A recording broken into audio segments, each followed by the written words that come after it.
Dude, I love this album more than I love myself. Welcome to my channel, or welcome back to my channel.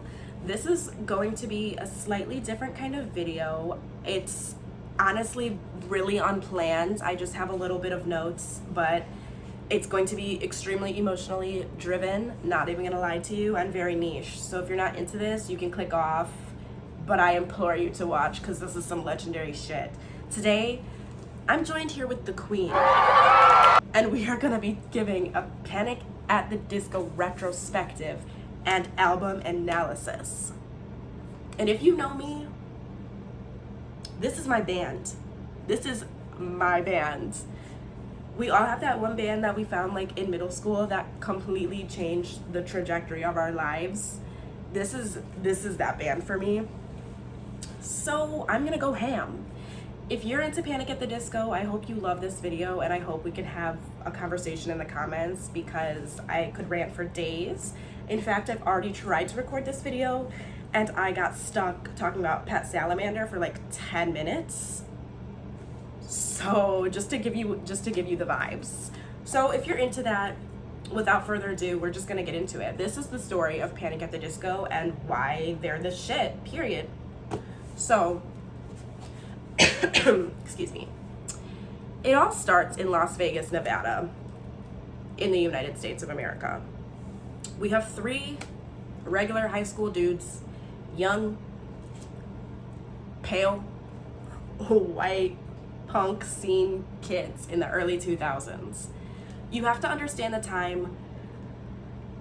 Like, it was different times. It was like everybody had a band. Everyone had a garage band, their little high school band. Like, it wasn't like now where it's like if you know a bunch of 16-year-olds who are like legit in a band, it's like, whoa, like you really do this. It wasn't like that back in the day. Everyone and anyone had a band. Like, your dad had a band, your mom had a band, your cousin, your little sister, your babysitter, your teacher had their garage band. Like, it was a thing, okay? So just had to be there. And this is the time, this is early 2000s, so everyone is like Blink 182. Honestly, this was very much the era of everyone Blink 182 copycats, like for real. That was the times, you know. And they're on the West Coast, they're punky, like very Blink vibes. If you know, you know. And I'm gonna link some channels who like are into this sort of niche because they like, if you need the backstory, you can get that because you really have to understand the times, which it's what makes a lot of this story so iconic. So it all begins with, like I said before, Pet Salamander. You're like, well, what the fuck is that? Somebody's little pet lizard? No. This is the band with three guys. We have to start with the OGs. Say it with me. Ryan Ross. We'll get to him in a minute. Oh, we will get to him for a very, very, very long time. Don't you worry. We have Ryan Ross, lead vocals, lead guitar. We have Spencer Smith, drummer extraordinaire. And we have bass guitar, Brent Wilson, he who shall not be named in the Panic fandom. So we have to just these, three guys fucking around making their music, whatever. They're posting little demos online, like, and again, like that was extremely niche. Like, there was no Spotify, there wasn't even like LimeWire, if you know about that. There was no Apple Music. Like, girl, it was not a thing. So they're posting their little music, and one day they have this deadline. They want to record a demo of this song they've been working on for a while. And what do you know? Ryan is sick and he just can't sing it. So Brent, the bassist, is like, hey, I have this friend who goes to like the rival high school, whatever. He plays a few instruments. I think he can sing. Like, can he like come to our practice? Fuck it. So guess who Brent brings? You know this one, ladies and gentlemen. Say it with me. Brendon Urie. Yes, and the rest is history, baby. But we'll get there. So Brendon comes to band practice, learns their songs. By the way, this was Brendon.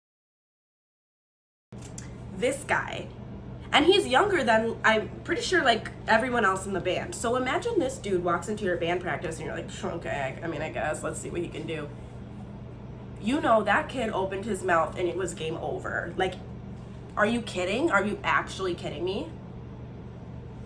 And so, Panic as We Know It was born.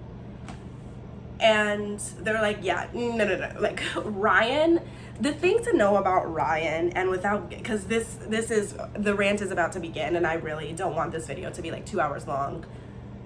Ryan Ross is, first of all, a Virgo, like Virgo king, like Virgo down. He is a very tortured artist kind of vibe in the way that young white men are. I'm sorry, it has to be said. Just the vibe, like very like edgelord vibes. Do you know what I mean? But not even in a cringe way, just a way, just imagine like a very like early 2000s kind of way where it's like, I can't just go on TikTok and find people who are like me. I can't just like freaking even go on like MySpace and see who's in my area, who's into my music, who, you know, there was none of that. So it was very, this is why like emo and grunge and all of that is born, because people had really no choice. If you were that much of a feeler, that much of a sensitive person, you kind of just had to like brood in that, you know, and that was very much of the times, and that was Ryan. So Ryan didn't play about his art, pretty much, is what I'm trying to say. Like, this was survival to him. And he knew when Brendan walked into that garage or whatever, and he sang, Ryan was like, this is lightning in a bottle. Like, you're in the band. Like, we're keeping you. This is not a joke. And it's just incredible, because Brendan he has gone on to say, like, this was never what he imagined himself doing. Like, he's always loved music, but like, you know, it was just it was like shits and giggles to him, literally. Like, oh my God. I'm getting a little ahead of myself, but this, for me, is part of what makes it so iconic, because it's like, it's just like star-crossed. Like, that was not meant to happen, but it was meant to happen. Like, you know what I mean? It's insane. It's literally insane. It's like if you just you're like, oh, I have a friend who, like, I don't know, like fucks around on the guitar, and then you bring him in and can sing like Michael Jackson. Like, it's insane. So anyway, so yeah, they record their little demos, and they are now Panic at the Disco. From the lyrics from this song, Panic at the Disco, sat back and took it so slow. And they're recording their demos. Ryan is still on the website LiveJournal, like constantly live journaling, giving us updates on the process. Just at this point, they are not a professional band yet. They're still in high school. I believe maybe had just graduated high school. Just having fun, just, you know, just posting, being like, hey, like our song, like this is my passion project. So this one day, Ryan posts one song from the album that would end up becoming A Fever You Can't Sweat Out. They have this demo, they post it, and it gets 1,000 plays in 24 hours, which is huge for just a little niche high school band that nobody knows, especially in like 2004 online.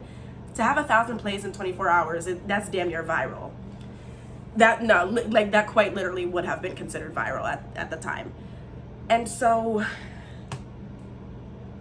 who do you expect is just lurking on this website? None other than Pete Wentz.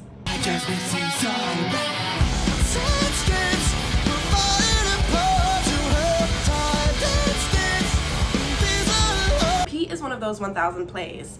He essentially, the 2000s version of sliding into his DMs, Pete slides into Ryan's AIM and is like, bruh, this shit is so fucking sick, bruh.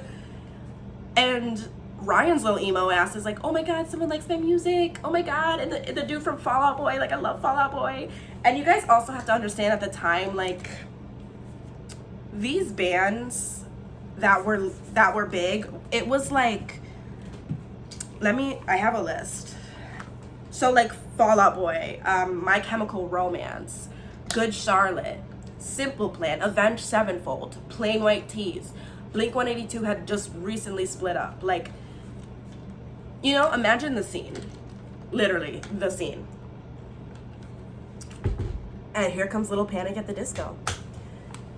So this, I mean, Fall Out Boy, literally, if you know Fall Out Boy, they had not released Under the Cork Tree yet. Like, that wasn't even a thing. Like, again, but Fall Out Boy was already, you know, their star was kind of rising. So Ryan knew Pete, he knew Fall Out Boy, because he's into that kind of music anyway. He knew them. And Pete reaches out and he's like, I don't know what that was, but I want to hear more of it, and I'm gonna fly you guys out to LA, because again, lightning in a bottle.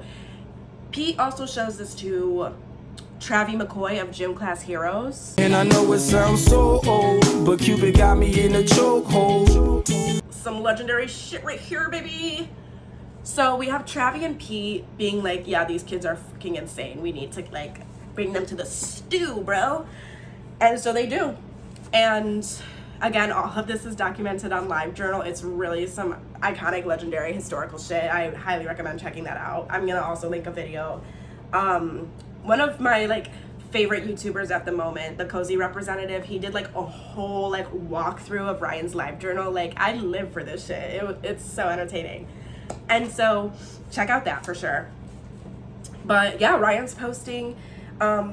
He at one point, while they're recording, posts that he saw The Faint at House of Blues, and I'm gonna insert. And so, Panic at the Disco, baby, Panic at the Disco.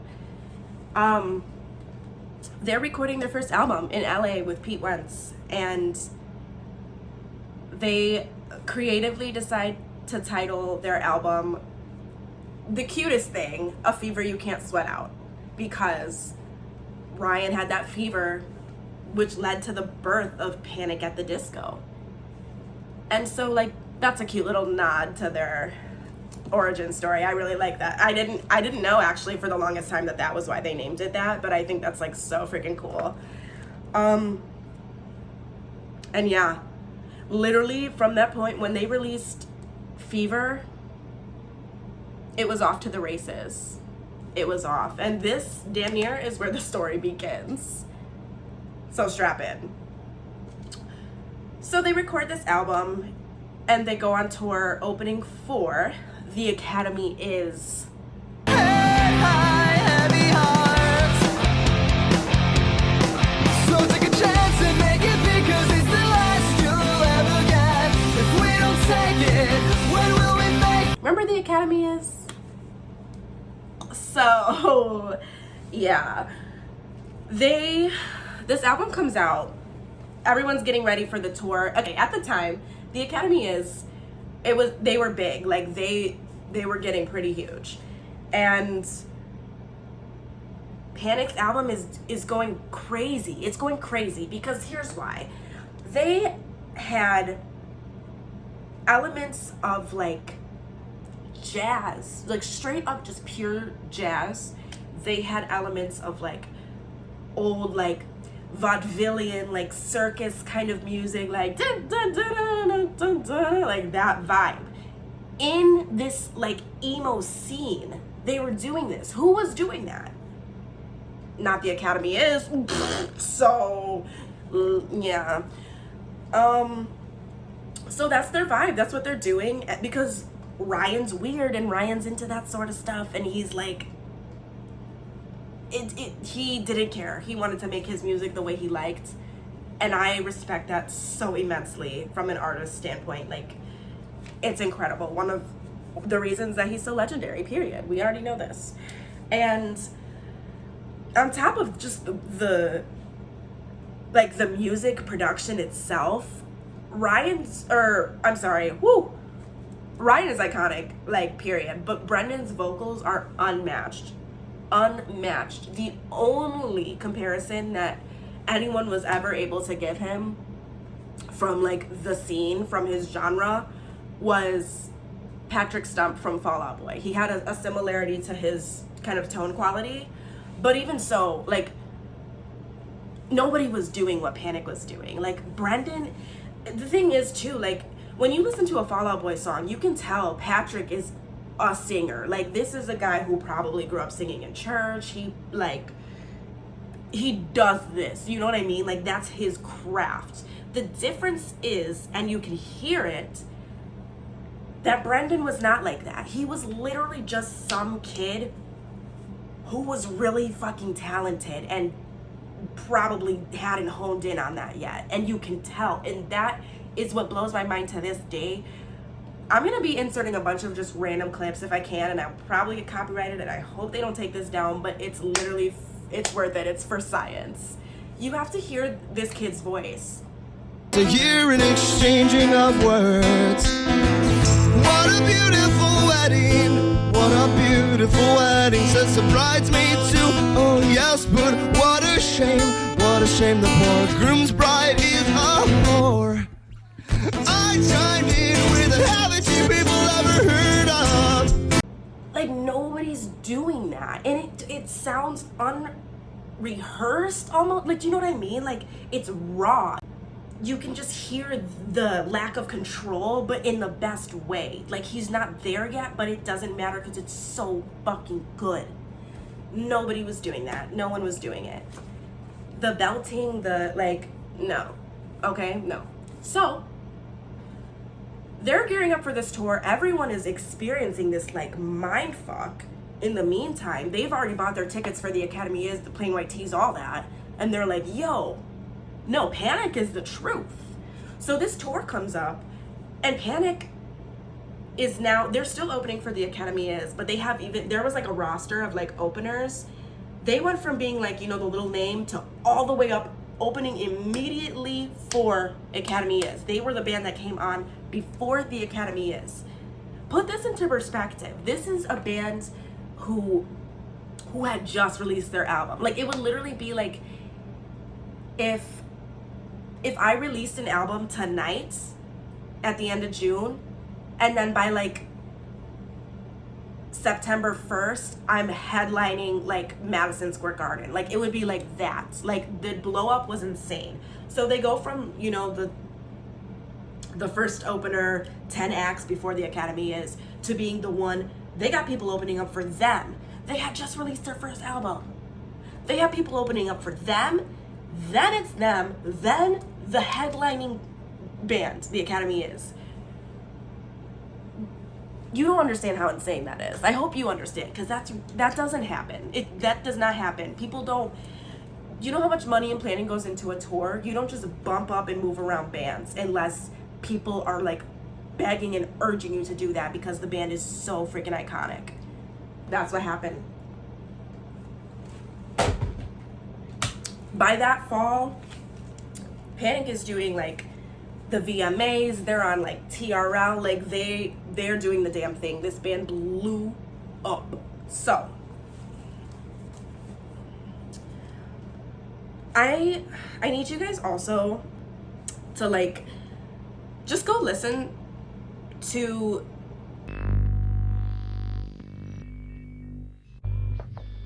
Ladies and gentlemen, we proudly present a picturesque score of Passing Fences. Sit tight, I'm gonna need you to keep time. Come on, just snap, snap, snap your fingers for me. Good, good. just go listen to the album, like literally period. Moving on. I could, when I tell you this video could be 5 hours long if I wanted it to be, very much could.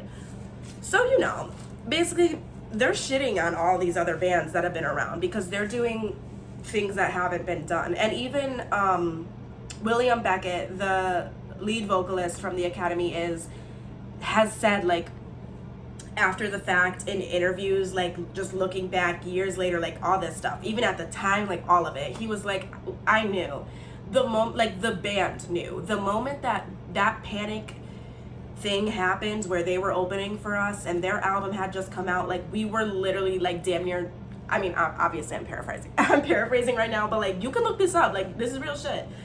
William was like, we were damn near shaking in our boots because we knew the truth. We knew we weren't doing shows like that. We weren't doing creative music like that. I don't have the pipes like that, straight up. Like, they knew. everybody knew. And I can only imagine, like, I really do feel for them, because it's like, sometimes, like, the industry does really get stuck at a certain point. Like, to put this into perspective nowadays, and I know this is going to be a very touchy subject, but like, I would dare to say that we hit that sort of plateau with like female hip hop, and it was very like, it was plateaued for a minute, and then we had Nicki Minaj come out and she completely altered everything, right? But then she kind of plateaued too. And it's not just her like as an artist, because like she is making bangers like to this day, but just the industry, like we were like, okay, well, no one can ever top Nicki, so like let's all just be Nicki copycats. And that's kind of like, we kind of plateaued there for a few years, right? Can't lie. And everyone got comfortable doing that copycat Nicki or something worse, until Doja Cat, right? Thank you, Nicki. Right? She brought a whole new sound, and now we have Doja copycats. Copycats. But like, for real, right? So I'm trying to like put this into perspective for you, because it was like, it's not that the Academy wasn't a good band. Like, obviously, like they were doing very well for themselves, but it was like, we had reached that point in like scene music, punk rock, like all that. It was very much plateauing. Like I said, everyone was either trying to be like a Blink copycat, an Avenged Sevenfold copycat. Like, I don't know, like I was gonna say MCR, but even they were really in a league of their own. No one was even doing MCR yet, to be honest. So like, yes, but I want to illustrate to you how the Academy they were just doing what everyone else was doing. They were doing what the Plain White T's were doing. They were doing what Simple Plan was doing. Like, it's whatever. It's bound to happen if you're not always reinventing yourself, that there is gonna come up like a younger, newer artist is gonna come along and completely just change the game, and there's really nothing you can do about that unless you're willing to adapt to the times. So it was just one of those things. And the Academy unfortunately, they recognize that. I mean, maybe it's a good thing. They recognize that very early on. Like, they kind of quit while they were ahead, because it's like a thing in the Panic fandom where like that album like low-key ended the Academy Is career. Like, after that, it just wasn't the same. I think they replaced like a guitarist. Like, shit just got whack, and that is the impact of a fever you can't sweat out. And you can see, I'm gonna put up a screenshot of Ryan's live journal when he oh my god, when he said that he was into these like crazy shows. Like, he doesn't just want to see people standing there. And yeah, I've inserted that, so y'all, like, you know the vibes. That's what they were giving. So they go on their first headlining tour, and it's exactly that. It's called Nothing Rhymes with Circus, the tour, which, by the way, but anyway, cute circus vibes. So they have their dancers, they got like, just let me show you.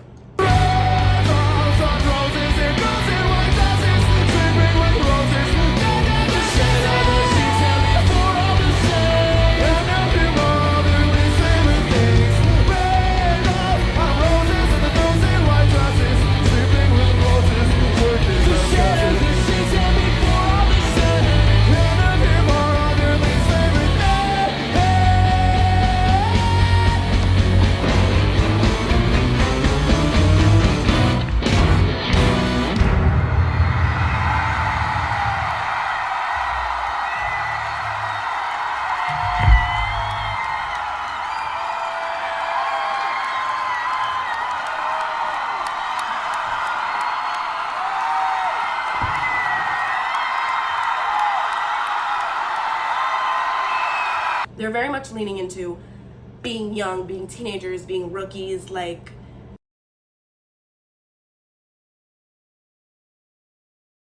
I love it. I love it. And that's another thing about this album is like, and just the band in general, everybody was trying to be cool. Everybody was trying to act like, yeah, I'm 17, but like I have the soul of like an 80-year-old man. Like, I'm just so deep. Like, everyone was trying to give that.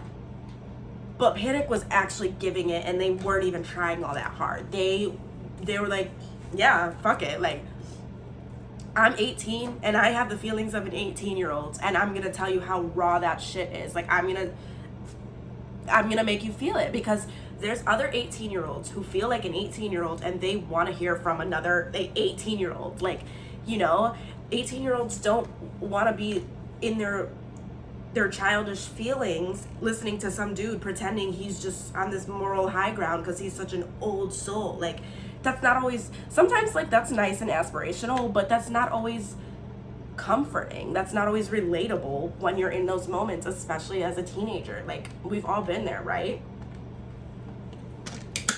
Like, sometimes if I'm sad about some stupid shit, like, my dad doesn't get me, like, I want to hear from another kid who feels like their dad doesn't get them. Literally, like, I want to hear that mirrored to me.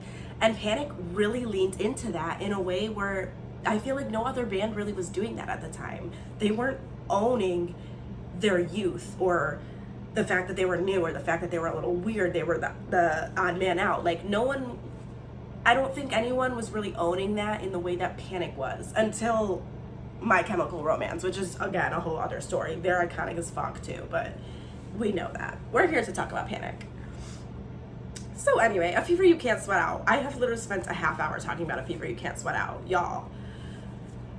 So they blow up. They take a little break. They head into the cabin. Oh yeah, we're going there. We're going to the cabin, ladies and gentlemen. Literally, again, strap in. I know I already told you to strap in. Strap in times 2. Put the other seatbelt on now. We're getting crazy, okay? We're going to the cabin. So if you don't know about the cabin, this is like Panic at the Disco lore. They go to this cabin in Nevada. And these are all like, Ryan literally dropped out of like his first semester of college to focus on the band. Like, these are children, okay? These dudes, how do I say this?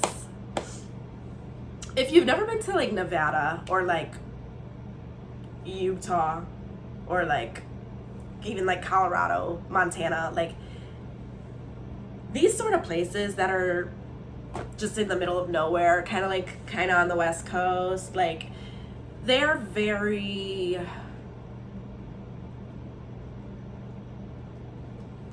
I hesitate to say this, but the only word I can think of to describe the vibe is Mormon.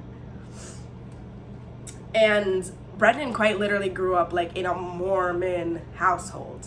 So just imagine the vibes, right? They're recently graduated from high school, on top of the freaking world career-wise, and they dip out to this cabin. So what do? Every drug. Every bottle of liquor. And they get to writing their music, baby. And here we have this beauty. This beauty was literally born. And I mean, the cover really just says it all, does it not? Does it not? Yeah, you have to listen to this album. There's absolutely not a thing that I can say to prepare you for the lyrical content that is in this album. I have never, ever, ever, ever, ever heard anything like this, ever, to this day. Nothing touches Pretty Odd. It's like if, like, do you know how like everyone acts like Lucy in the Sky with Diamonds by the Beatles is like the trippiest shit ever? It's like if Lucy in the Sky with Diamonds had a baby with like an actual high person. And like, that's this. Like, it's like Lucy in the Sky with Diamonds is just like the cute like grandfather of this album, okay? But it's the type of shit where it's like the lyrical content is so vague that you can relate to it. Anyone can relate to it. It could mean anything to you. And then when you look into the backstory of this album, you really start to understand the picture that they're trying to paint. And it's beautiful. I was recently, again, falling down the Panic rabbit hole. And I was looking back at all of everybody in that scene, just like the Panic team, crew, I'll call it, they were all very raw, open, emotional, and I love that shit. I think as a society, we all are too stoic. Like, we try to be cool too much. And we're people. Like, we all feel things. We should share that. Like, I just think it's really silly to, like, spend your whole life pretending you don't have feelings and then you die. And it's like, dude, everyone was going through the same shit. You could have just said that. And in fact, you probably could have had better relationships had you just been honest about that. And I love this about Panic. And if you do your digging, it's frankly not very hard. You will see every detail about everything these people went through writing every album, really. Especially Pretty Odd. So, not to get into it, because this is one of those things where, like, as a teenager, I would have gone off on this topic, but as a grown-ass woman, I honestly see this very differently now, and so I'm just gonna, like, kind of gloss over. But Panic is about 20 years old. Ryan is dating somebody who I will not name because she's a bad bitch, and she is doing amazing in her career nowadays. To this day, you might know her. If you do your digging, you'll find her and you will be like, damn bitch, period. Yes. So anyway, he's dating this woman. They're both incredibly young. Shit's toxic, it's codependent, but you know Ryan. He's that dude. Oh, I feel everything. He's head over heels in this toxic relationship. And his girlfriend's giving him a fucking hard time. So he's in this cabin with his friends. His girlfriend's like over, like across the country trying to be wifey, like being like, oh, hello, Ryan. And this dude's stoned out of his mind writing bops. Imagine the tension, right? Like, duh. So Ryan is feeling all of this. He's like, well, I love my girlfriend, but like, dude, like, it's just very like Yoko Ono vibes. Like, this is my band. This is what I care about more than anything. So if you're gonna make me choose between like you and the band, I know in my heart it's the band, but like I'm just too weak to leave you right now. Like, that was very much the vibe, and you can hear that on the album, having known that. But it's not so like in your face. Like, it's like the lyrics don't insist upon themselves, you know? It's very, again, vague, but it's like once you know that, it does, you can really hear that in some of the lyrics, and it's so beautiful. Again, like, I don't know, man. I'm just saying, if I was her, that shit would have worked on me, because this album is delicious. Like, and let's actually get into it, to be honest, because on this album, so there's two sides, side A and side B. Yum. And it's kind of like the first half, like the side A is like Panic. It's like, oh, you're here to hear the bops, blah, blah, blah, blah, blah. And then side B, it's like, okay, now we're just hashtag folking around. Like, yes, I don't know. This is a journey. But on the song, there's so many songs literally about this relationship. It's crazy. But there's one in particular. The Piano Knows Something I Don't. This is the one. So there's a line where he says, like, I'll play it for you. She's the smoke, she's dancing fancy pirouettes. Swung out and off of the deep end of my tragic cigarette. She's steam, laughing on the window panes. The never-ending swaying haze. Oh, that ever smiling maze. Oh, that ever smiling maze.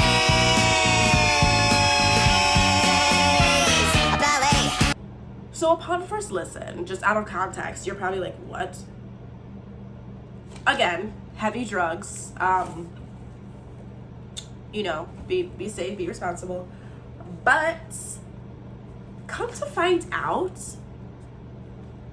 Ryan's ex-girlfriend, again, very open. She had her own version of LiveJournal. It wasn't LiveJournal, but she had a blog where she she went in.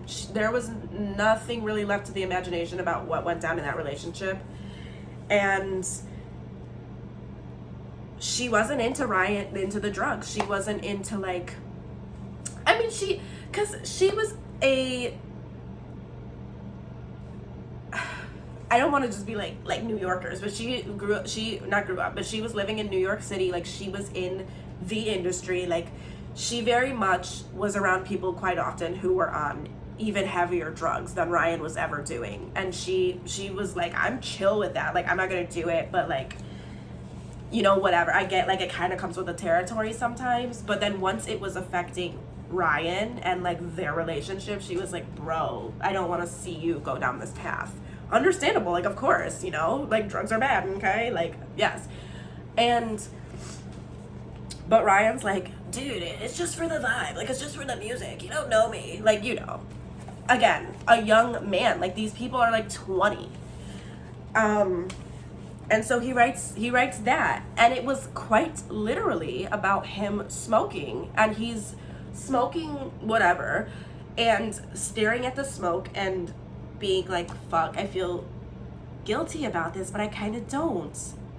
And, like, I feel guilty because I know it's hurting my girlfriend, and, like, I see her everywhere. Like, she's so beautiful. I see her in the smoke. I see her in the fog. Like, he's quite literally, like, just tripping balls seeing his girlfriend everywhere, even in the literal habit that he has. He's like, she's yelling at me for smoking this right now, and I'm doing it, and I'm seeing her while I'm doing it. And it's just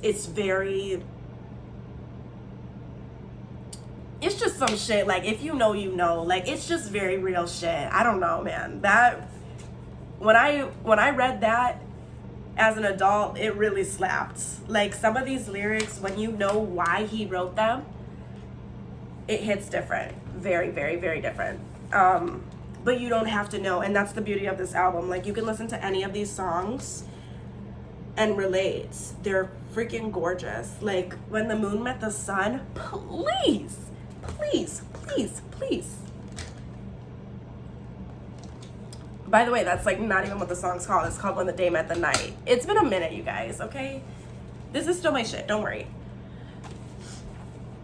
And so, again, I could rant about this album in particular for, like, 10 hours. I'm not going to. Just do yourself a favor and listen to it. Love, like, this. I want this played at my funeral, and I'm so, so, so serious. Moving on.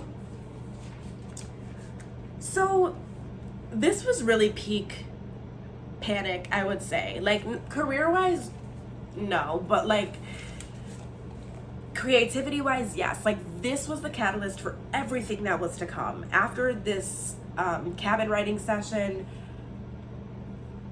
clearly they learned a lot about themselves from all the introspection, being in one building for, like, the whole summer writing an album, doing hella drugs. Things were different after they recorded that. And Ryan he's more vocal on this album. Like, it's more, you can hear Ryan more. And it's always been, Panic has always been driven by Ryan. It has always been, everything's written by Ryan. Like, it's essentially Ryan's heart just being played by a band. That has always been the case. But on this album, it was more than that. He wanted to be like, okay, well, I kind of want to be the one expressing my own heart this time. And this is another thing that's really, really dope, is you can literally hear on this album examples of how, like, the difference between Brendan just singing Ryan's words and Ryan singing his own words. And you can even hear, I'll insert a clip, like, in certain concerts, Ryan will sing, like, he'll sing the song that we've heard Brendan sing, like the song it'll be on the radio with Brendan singing it, but Ryan wrote it. Like, that's straight out of Ryan's diary type shit. You can hear when Ryan sings it, it's a completely different storytelling. Like, it is completely different. The vibe is so much more real. It's like you're there, and it's like, oh, like literally, like, it's like, was I supposed to see that? Like, it's It's different. It feels very, very raw. And it just goes to show the natural God-given talent in Brendan's voice and in his performance, his ability to, like, his showmanship. Because it's like, you can sing a song about how your dad, like, had a long, slow, painful death after being an alcoholic his whole life. Ryan will write a song like that, and Brendan's singing it just like some, you know, just a regular pop punk song, just like a, you know, he's all like, la, la, la, la, haven't you people ever heard of, like, you know, it's just vibes. And it's completely different when Ryan sings it, and I love that. Those watermelon smiles just can't ripen underwater. Just can't ripen underwater. The men all played along to marching drums.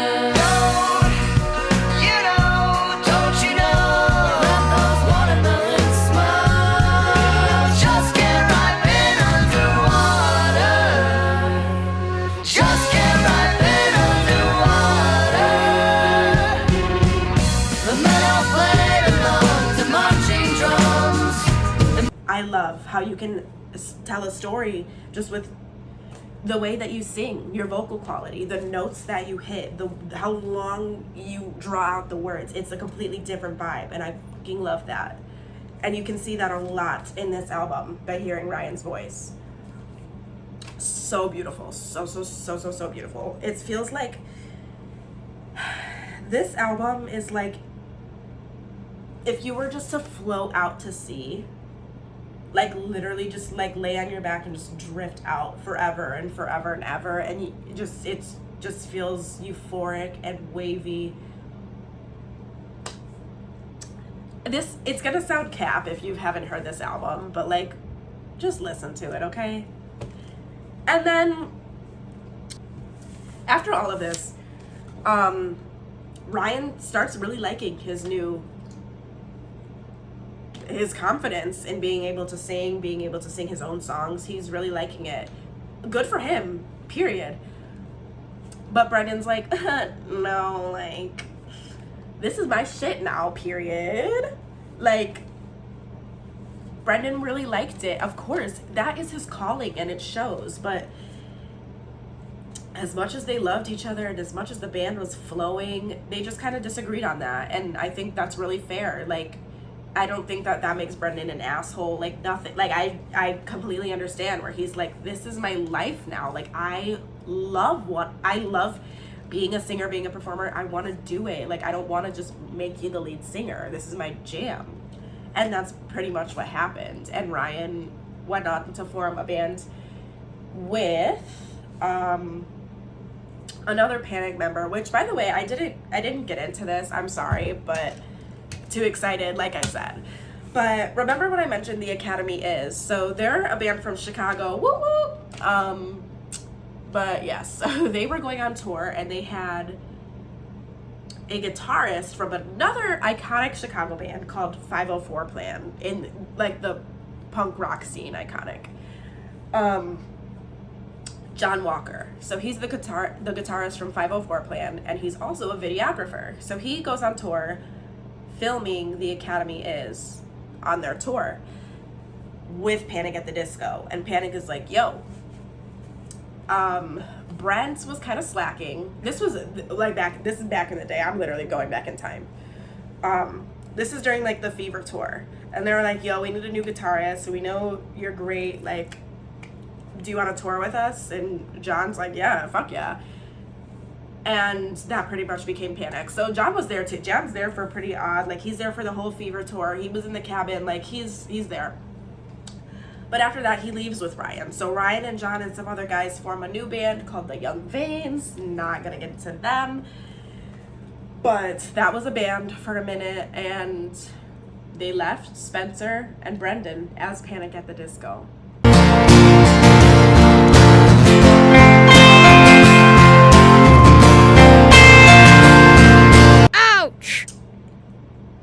And they were like, fuck.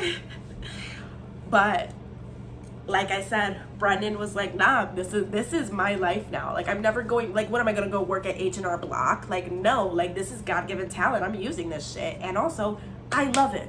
You have to understand, Brendan Urie is an Aries who has literal ADHD.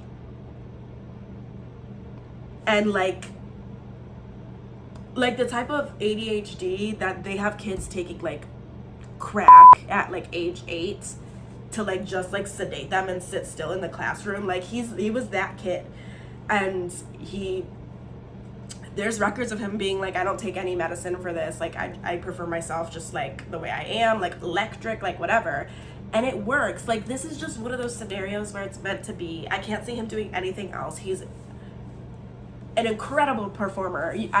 If you haven't heard a single one of their songs, you should still go to the concert, just because that performance, it will leave, like, you can't forget that. Just the vibe, the energy, it can't be recreated. Like, Brendan Urie is a fucking superstar, and he knew that, so him and Spencer stayed.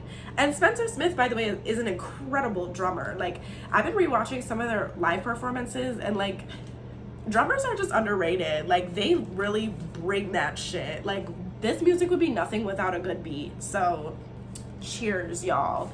They knew Panic, like, the world still needed Panic, and they gave that to us for one album, Vices and Virtues, which you can still hear Ryan's influence. You can hear Ryan's influence to this day in any, like, well, I wouldn't say any. I would say about 50% of Panic songs, you can hear Brendan's voice, and then another 50% you still hear, like, that Ryan touch. Like, any lyric that's just a little weird or just, like, very, like, you hear it and you're like, oh, that sounds like some shit someone would have put on their MySpace in 2005. Like, yes, that is Ryan's impact. Very, very deep, very like, ooh, like very just a Virgo in pain. If you know, you know. Like, we love it. We love it. It's delicious. It's beautiful. And if you know anything about Panic at the Disco today, you know that everybody leaves. People come in, they stay for one tour, they stay for one album, they stay for 6 months, whatever. Like, they'll show up for the photo shoot and like fucking dip. Like, I don't know what goes on. But Brendan is the last, I wasn't like last surviving member. Like, they're all very much alive, but he's the last man standing in Panic. And now he's like, fuck that shit. I'll get my little like touring band, but I am Panic at the Disco, period. I do this shit. And he does, and good for him. Like, I'm so proud that he's holding it down. He's now Panic at the Disco as a solo act. He's just Brendan Urie going by Panic at the Disco. Still touring, still making music. It's amazing. And I'm really, really proud of him, like, genuinely, deeply, because I feel like he's, like, the embodiment of following your dreams. It's like, when you find something that just works for you, like something that just clicks and it makes you feel self-actualized, and you're like, this is what I am meant to be doing, stick with that. Stick with it. And it doesn't matter if other people don't like it. It doesn't matter if your best friend, your brother, your bandmate is like, I don't like your music anymore, I don't want to do this, I want to do what you're doing. Like, whatever they say, for him to stand there and be like, no, this is my calling, I'm doing it, I'm not budging, I'm sorry, take it or leave it. That is so, like, literally, I don't have the words for it. That's some shit that just makes you realize you're a human. Like, yes. So that's incredible to me. I love that about Brendan Urie. Like, he's still kicking, he's still doing it, he's still giving a good show. And he doesn't sit around and mope and be like, oh, like, my band left me. Like, he doesn't do that. And I love, like, it's amazing. So, quite frankly, there's so much more that I want to say on this topic, and I'm sure I will. I can make more, like, specific videos about, like, what I'm, you know, like, certain things about Panic. Like, I can do, like, album by album, or, like, whatever you guys want to see. But yes, this is just kind of an overview of why I love them so much, and why you should, like, maybe start listening to them for the first time, whatever. So I will absolutely be back with more Panic related content because I'm obsessed with this stuff, and also just more videos that like I normally make, but I want to make more music content for sure. So anyway, go listen to this one, but I highly recommend listening to them in order, starting from the beginning. But this is my shit. Please comment what are your favorite Panic songs, and what song specifically from Pretty Odd like has that hold on your heart, because I have like my songs, some like it's literally that album for me where like sometimes I can't even play a certain song unless I'm in the mood because like I'm about to start crying. Like it is that deep. It just is. And yes, fucking love Panic at the Disco.